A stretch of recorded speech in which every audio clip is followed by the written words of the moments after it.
রবি ঠাকুর বলেছিলেন, ধর্মের বেশি মোহজারে এসে ধরে, অন্ধ সেজন মারে আর শুধু মরে। বিগত কয়েকদিনের ঘটনায় আমরা এই ঘটনার প্রমাণ বারংবার পেয়েছি। মেরেছে আর মরেছে শুধু ধর্মেরই নামে। কিন্তু নজরুল বলেছিলেন, মোরা একই বৃন্তে দুটি কুসুম, হিন্দু মুসলমান, মুসলিম তার নয়নমণি, হিন্দু তাহার প্রাণ। এই ঘটনারও কিন্তু প্রমাণ রাখলো এবার এই ভারত।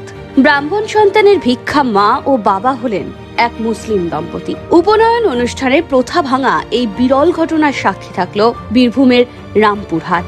ধর্মীয় ঘোড়ামিকে নস্যাৎ করে সাম্প্রদায়িক সম্প্রীতির এক বিরল নজির হয়ে থাকলো রামপুরহাটের আব্দুর রকিব ও অভিজিৎ মজুমদারের পরিবার। গত বৃহস্পতিবার রামপুরহাট সারদাপল্লীর বাসিন্দা অভিজিৎ মজুমদারের একমাত্র পুত্র অর্ণবের উপনয়ন অনুষ্ঠান হয় তাদের বাসভবনে। এরপর 3 দিন ব্রহ্মচারী হিসেবে সূর্যের মুখ না দেখে অন্ধকার ঘরে থাকার পর রবিবার ভোরে প্রথম সূর্যের মুখ দেখেই আব্দুর রকিব ও ওয়াহিদা রহমানের কাছে ভিক্ষাংদেহী বলে অন্ন ভিক্ষা গ্রহণ করেন সদ্য ব্রাহ্মণ অর্ণব। ধর্মীয় প্রথা অনুযায়ী উপনয়নের পর 3 দিন সূর্যের মুখ না দেখে থাকার পর প্রথম সূর্য দর্শনের দিনে নিজের মা বাবার কাছে অন্ন গ্রহণ করা যায় না। তখন প্রথম যে দম্পতি ব্রহ্মচারীকে অন্ন দেন তাদেরই বলা হয় ভিক্ষা মা ও ভিক্ষা বাবা।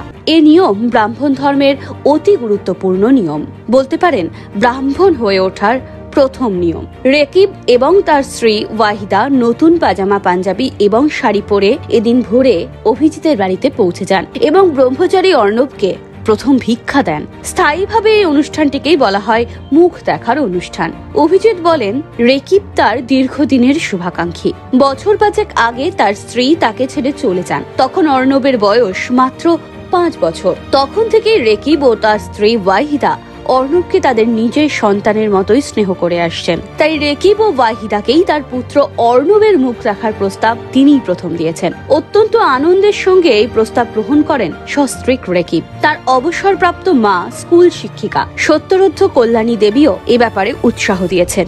এগিয়ে থাকার জন্য, প্রগতিশীল হওয়ার জন্য যে বয়স নয় মন প্রয়োজন হয়, বোধ প্রয়োজন হয়, তার প্রমাণই রেখেছেন অভিজিতের মা। আর রকিব ও ওয়াহিদা বলেন, অর্ণবকে ছোট থেকেই তারা নিজের সন্তানের মতো ভালোবেসে এসেছেন। তার ভিক্ষা মা ও বাবা হতে পেরে তারা ভীষণ খুশি। এদিন ভিক্ষা ছেলেকে নিয়ে তারাপীঠ মন্দিরে পুজোও দিতে যান রকিব ওয়াহিদা। বীরভূমের রামপুরহাট নিঃসন্দেহেই হিন্দু মুসলিম সম্প্রীতির এক অনন্য নজির গড়ে তুলেছে। এ ধরনের নজির সারা ভারতবর্ষে ছড়িয়ে পড়ুক ভালোবাসার নিয়ম হিসেবে, ভালোবাসার কারণ হিসেবে, সম্প্রীতির উপায় হিসেবে।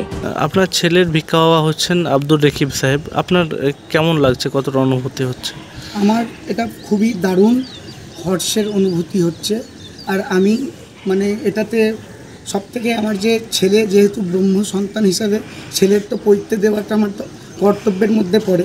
আর সেখানে যে রকিবদার মতন একজন সমাজসেবী মানুষ, এই জিনিসটা ওনাকে আমি এইরকম একটা কথা বলেছিলাম যে যেহেতু ওনার সঙ্গে আমি অনেক দিন ধরে একসঙ্গে আমরা আছি, আর 2 পরিবার হয়তো জানি না এই ব্যাপারটা অনেকে অনেক রকমভাবে ভাবছে বা বিরলতম ঘটনা বলছে, কিন্তু আমরা এটাকে কোনো বিরলতম মনে করি না। আমার কাছে এটা অতি সাধারণ ব্যাপার। কেন এই মুহূর্তে আমি আমার ছেলের যদি পৈতে দিতাম, তো রকিবদা ছাড়া অন্য কাউকে যদি আমি বাঁচতাম, সেটা কিন্তু আমার কাছে ওটা ব্যক্তিগতভাবে ওটা অন্যায় হতো। কেন আমার ছেলে লাস্ট 5 বছর ধরেই রকিবদার পরিবারের সঙ্গে খুব ভালোভাবে মিশছে, ওনাদের সবাইকে খুব ভালো করে চেনে, সে তাদের সঙ্গে খুব ভালো থাকে। আর যেহেতু আমি কিছু বছর বিগত কিছুদিন আগে অনেক রকম ডিপ্রেশনের ওপর দিয়ে গেছিলাম, তো ছেলেটার এখন আমি একাই ওর দায়িত্ব পালন করছি, মা ও বাবার।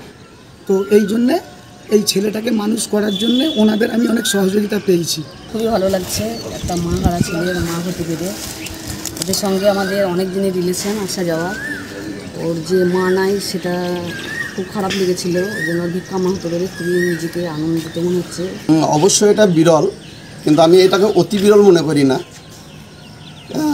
2 পরিবারের জন্য এটা কঠিন সিদ্ধান্ত, তাও আমরা নিয়েছি।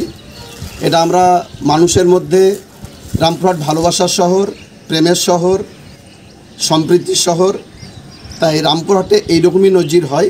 আমরা এরকম নজির করেছি। এই নজিরটা বীরভূম দেখুক, বাংলা দেখুক, ভারতবর্ষ দেখুক, তথা গোটা বিশ্ব দেখুক, যে ভারতবর্ষের মধ্যে, আমাদের রামপুরহাটের মধ্যে সম্প্রীতিটা আছে, সেই সম্প্রীতিটির একটা উদাহরণ এটা।